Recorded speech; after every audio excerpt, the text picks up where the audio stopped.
Hello students, today we are discussing about topic organizing. So let's start. First, from introduction, the success of the management is not only based on planning but also on the effective implementation of planning.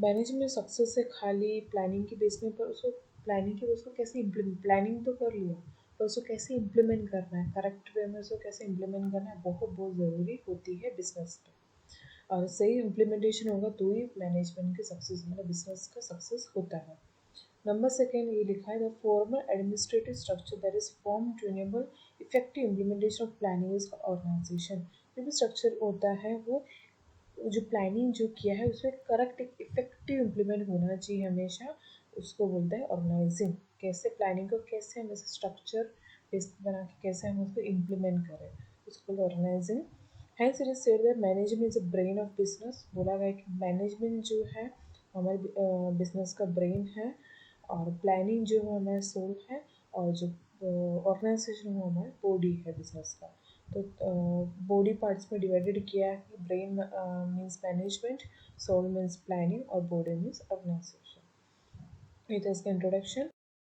Next है definition दी हुई है in the general words the structure formed in order to enable delegations of authority and responsibility toward the actively engaged for common goal is organizing कि जो structure जो बना है form हुआ है वो डेलीगेशन अथॉरिटी और रिस्पॉन्सिबिलिटी के साथ में निभा के कैसे सब लोग एक साथ में एक कॉमन गोल की ओर उसको लेके जाते हैं मतलब सबके कॉमन गोल उसके बेसिस पे सब स्ट्रक्चर को फॉलो करते हैं और उसको बोलते हैं ऑर्गेनाइजिंग नेक्स्ट है as per the Chester I Barnard के हिसाब से the activity conducted by the corporation among two और more people then their coordination is called organising कि एक्टिविटीज है जहाँ पे कोऑपरेशन होता है दो तीन पीपल के बीच में और कोऑर्डिनेशन भी रहती है और एक साथ में कॉमन गोल अचीव करने के लिए वो काम करते हैं उसको बोलते हैं ऑर्गेनाइजिंग ये था इसका डेफिनेशन नेक्स्ट है कैरेक्टरिस्टिक्स ऑफ ऑर्गेनाइजिंग के बारे में दिया है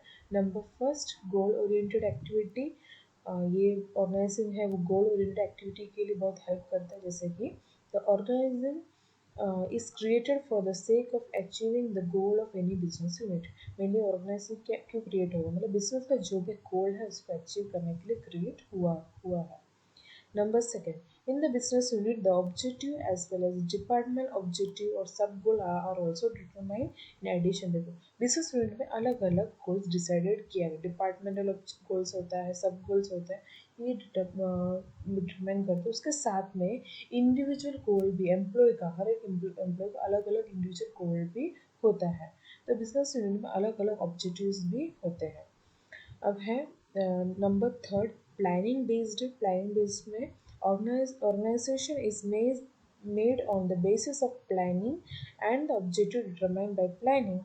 Hence, before organizing, it is necessary to have proper planning.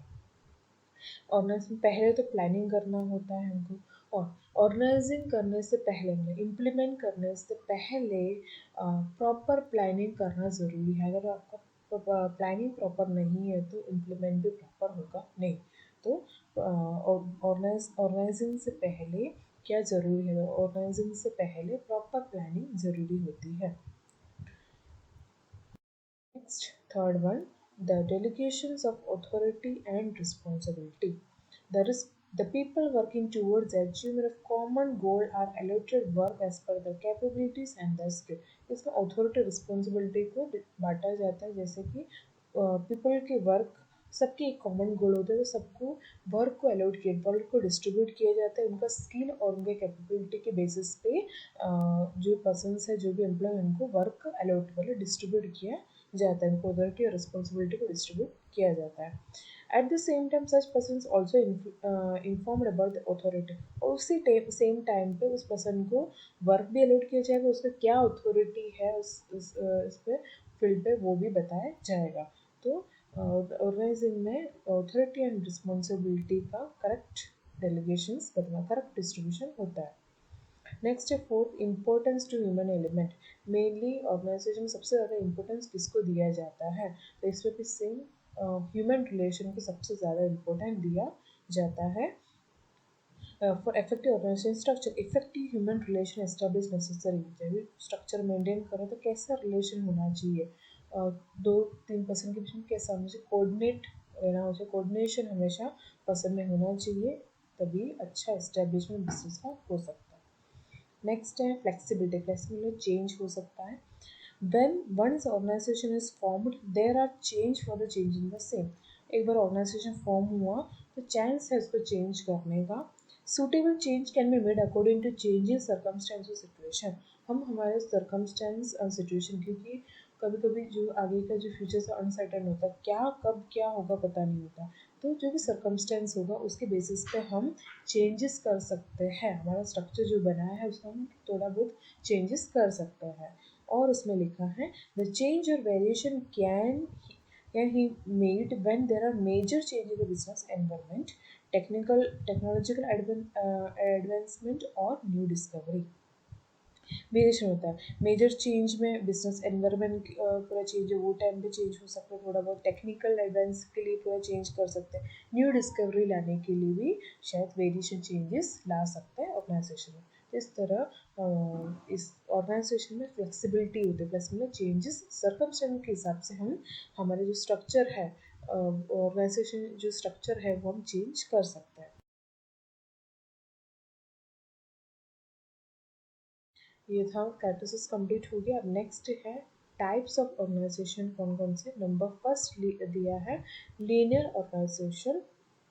Linear organization is the most simple and ancient type of organization. सबसे सिंपल है और सबसे पुराना ऑर्गेनाइजेशन का टाइप है ये लीनियर।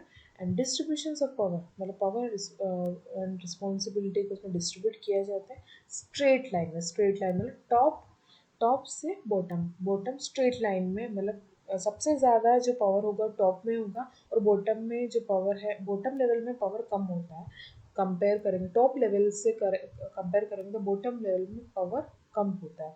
सबसे ज़्यादा हाई पावर कौन से लेवल में होता है, हाई पावर टॉप लेवल में होता है। तो इसमें पावर और रिस्पॉन्सिबिलिटी को कैसे बांटा जाता है, तो इसमें टॉप से लेके बॉटम से एक सीक्वेंस, एक स्ट्रेट लाइन में ही इसको जो भी पावर और रिस्पॉन्सिबिलिटी को डिस्ट्रीब्यूट किया जाता है। ये था लीनियर ऑर्गेनाइजेशन और सबसे पुराना एंशियंट ऑर्गेनाइजेशन का टाइप है ये। नेक्स्ट है functional organization means what. Distributions of responsibilities, a structure is formed in which experts with specialized knowledge are given special responsibility in the particular unit. कि distribution किया जाता है रिस्पॉन्सिबिलिटी को, उनके एक्सपर्ट उनके नॉलेज के बेसिस पे रिस्पॉन्सिबिलिटी को डिस्ट्रीब्यूशन करता है। तो number second functional organization means individual person का एक्सपर्ट एंड स्पेशल ऑर्गेनाइजेशन के बेसिस पे रिस्पॉन्सिबिलिटी को डिस्ट्रीब्यूट किया जाता है, उसको बोलते हैं फंक्शनल ऑर्गेनाइजेशन। नेक्स्ट है formal organization means what. In order to achieve predefined goals, the formal structure of relationship among person and work is established. एक प्री हमारा जो प्री डिफाइन, जो हमें पहले से जो सोचा हो गोल को अगर अचीव करना है तो कैसा स्ट्रक्चर हमको मेंटेन रखना पड़ेगा पर्सनल वर्क के लिए, तो फॉर्मल स्ट्रक्चर मेंटेन रखना पड़ेगा, मतलब business type formal structure maintain रखना पड़ेगा। किसका किसके बीच में, पर्सन और वर्क के बीच में एस्टेब्लिश करना होगा, उसको बोलते हैं फॉर्मल ऑर्गेनाइजेशन। नेक्स्ट है इनफॉर्मल ऑर्गेनाइजेशन, मतलब क्या। It is a formation of internal relation formed its own in order to provide contribution to some result achievement formed without any formal planning. इसमें कोई प्लानिंग नहीं होता है, तुरंत जब जब कुछ भी सर्कमस्टेंस कुछ भी तुरंत के तुरंत प्लानिंग लेके स्ट्रक्चर बना के इम्प्लीमेंट कर देना, उसको बोलते हैं फॉर्मल में। ऐसा नहीं है पहले से प्लानिंग जो सोचा हुआ उसके बेसिस पे स्ट्रक्चर आगे बढ़ाते उसके बेसिस पे वर्क करते हैं। पर इनफॉर्मल में ऐसा नहीं है कि जब भी सर्कमस्टेंस है कुछ है तुरंत के तुरंत प्लानिंग लेते और उसको इम्प्लीमेंट उस स्ट्रक्चर को इम्प्लीमेंट करके फिर उसको फॉलो करते हैं। तो इसमें जो भी रिजल्ट होता है उसमें कोई पहले से प्लानिंग किया हुआ नहीं होता है इनफॉर्मल ऑर्गेनाइजेशन में। अब लास्ट वन है matrix organization means what. It is a modern kind of, ये सबसे आज जो मॉडर्न डिस्टेंस पर सबसे ज़्यादा मैट्रिक ऑर्गेनाइजेशन चलता है और इसमें लिखा है ये मॉडर्न काइंड है विच इज़ टू डिफरेंट। इसके स्ट्रक्चर दो टाइप में है। Number first one deal with decision making. First है डिसीजन मेकिंग के लिए, मेनली डिसीजन लेना होता है मेनली मैट्रिक्स ऑर्गेनाइजेशन स्ट्रक्चर को यूज़ किया जाता है। दूसरा, सेकंड में डील विद टेक्निकल प्रॉब्लम, कुछ भी टेक्निकल प्रॉब्लम्स हुआ या बॉटम लेवल में कुछ टेक्निकल प्रॉब्लम होता है उसको भी सॉर्ट आउट करने के लिए मैट्रिक्स ऑर्गेनाइजेशन को यूज़ किया जाता है। Both together form a matrix structure which suggest it's name. ये दोनों को मिक्सअप करके मैट्रिक्स स्ट्रक्चर दिया हुआ, जहाँ पे डिसीजन मेकिंग भी एक साइड होता है और दूसरा टेक्निकल प्रॉब्लम को सॉर्ट आउट किया जाता है। दोनों एक साथ में कंबाइन होके इसका नाम मैट्रिक्स स्ट्रक्चर बनाया है। और उसका नाम इसलिए दोनों को स्ट्रक्चर को कंबाइन करके बनाया, इसलिए इसका नाम मैट्रिक्स डाला हुआ है। ये था total 5 types of organization. Number 1 linear, number 2 functional, number 3 formal, number 4th informal, and number 5th matrix organization. Now next topic, decentralization means first some business units are used when authority centralized at the top level only and the most of the decision taken by top level. पहले ये मैंने देखेंगे centralisation मतलब क्या, कि जहाँ पे जो अथॉरिटी या पावर होती है वो सिर्फ टॉप लेवल के पास होती है और डिसीजन भी सिर्फ टॉप लेवल लेते हैं, बाकी तो जो दो लेवल है वो नहीं ले सकते। तो जो भी पावर अथॉरिटी टॉप लेवल के हाथ में होते हैं उनको हम बोलते हैं centralization. Decentralization means what? In some business organization, the decision making is done by all the level and certain kind of decision taken as per the requirement of the work. इसमें तीनों लेवल में top bottom middle तीनों level के जो है तीनों level में decision लिया जाता है, डिसीजन मेकिंग लिया जाता है, रिक्वायरमेंट के हिसाब से डिसीजन लिया जाता है तीनों लेवल पे।